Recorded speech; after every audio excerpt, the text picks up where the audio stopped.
Pretty much all of reg professionals are scientists, so they will definitely have a life science degree, like a biochem, biochemistry, biomedical science, any sort of life science basis really, or there could be pharmacists. So we recruit quite a lot of PharmD graduates, because most of those would have a year in industry already, so they will have be ahead of everybody else in terms of what's actually on their CV.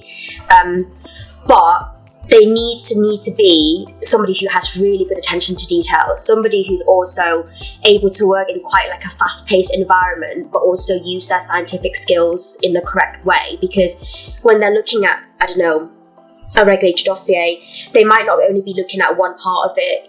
There could also, if they're working for a big company, a global company, they could be looking after different products. So they also need to be able to work to quite strict deadlines, because in reg, in one part of reg anyway, it's all about compiling a dossier, making sure that you know who in the company you need to contact if you haven't got one part of the dossier ready, just being able to work to a strict timeline, because you need to submit those to strict timelines.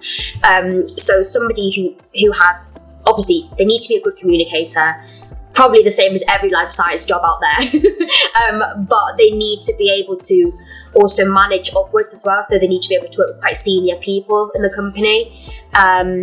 If they're a contractor, they need to ideally specialise. But most contractors are anyway. So they might have one area of regulatory that they're really good at. So they might they might only work on biologics, and they might only work in CMC. So they are a true subject matter expert in that area. But personality traits wise, they have to be scientific, meticulously good at sort of looking at details and picking that up, they need to be, ideally they obviously like to be personable, so they're people like to hire them. But I would say those are the main things.